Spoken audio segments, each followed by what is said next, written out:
In Tallahassee, I'm student meteorologist Priscilla Vijalta, giving you a live update at Winter Storm Enzo.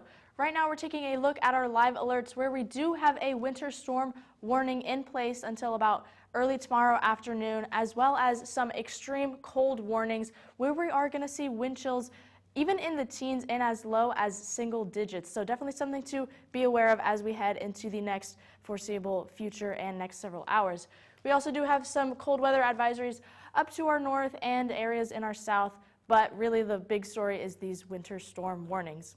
Taking a look at our future radar, we're going to be seeing that snow making its way into the Big Bend roughly around 5 p.m., and that's when we're going to be seeing that snow and temperatures dipping.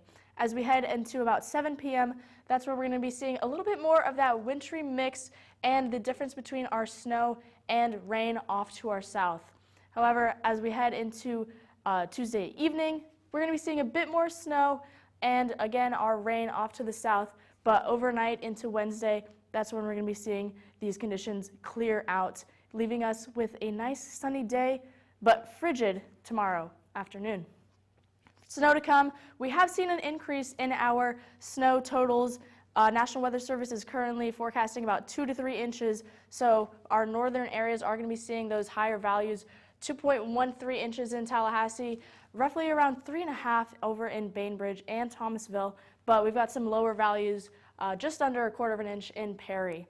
As for ice, that still remains a big threat as we head through the next couple of hours. We're going to be seeing still about under 1/4 of an inch, really under 1/10. So, but still something to keep in mind. Please stay home. Do not go on the roads if you do not need to. I know a lot of Floridians aren't used to or have zero experience driving in the ice, so keep yourself safe and just stay home. But now we're going to take a look at some of our different precipitation types because we are definitely not used to this here in Florida. We have a couple different types. We've got rain, freezing rain, sleet, and snow. And all of these depend upon just how large that column of warm air is. So all of our precip starts as snow in the clouds, and then it falls and melts into rain when you have a lot of warm air. However, freezing rain, we still have that warm air column, but right towards the ground, that's when you're going to be seeing those freezing temperatures, and the rain will freeze upon impact. However, for sleet, you have a little bit more of a cool column, and that's what's going to allow the rain to freeze and form as ice pellets, hitting the ground and also giving you more of that slushy feel. As for snow, that's when our whole column is less than 32 degrees, and that's really what we are. Ideally, that's an ideal situation for us because the ice and sleet is really a dangerous situation.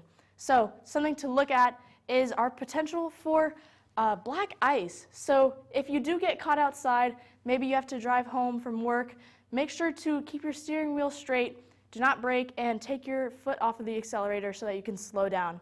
Definitely try to stay home if you can because these conditions are going to worsen throughout the night. However, taking a look right now into our current temperatures, we are still in the 40s right now, but we can see that those cooler temperatures off to our northern viewing area that are making their way more into our area in the next couple of hours. So things are going to cool down very quickly and worsen very soon. As for our dew points, they are still pretty low, but remember, our temperatures are decreasing, so once our temperatures are close to our dew points, that's where we're going to be seeing that rain and frozen precipitation. So definitely keep that in mind. And so you can stay safe, make sure to protect the 4 Ps: people, pets, plants, and pipes. You want to make sure to have all of your family members and your pets accounted for so that everyone can stay warm during this event. Make sure to let your faucet drip overnight to prevent your pipes from freezing and bursting. And if you can, bring your plants inside or cover them, and practice fire safety with space heaters and generators. You want to stay warm, but not at the cost of carbon monoxide.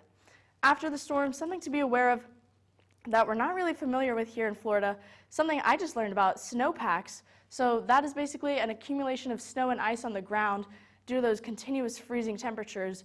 We're not going to be able to see a lot of that snow and ice melt because of the freezing temperatures that are going to persist throughout the next couple of days. So it could take longer for that ice and snow to melt. However, we are going to have freezing temperatures for our lows expected through about Saturday. So it's going to be very cold throughout the next couple of days, but make sure to stay safe. Remember to tune in to the National Weather Service and your local news source right here at FSU Weather, and we'll try and give you as many updates as we can. But stay safe and stay warm. I'm student meteorologist Priscilla Vijalta.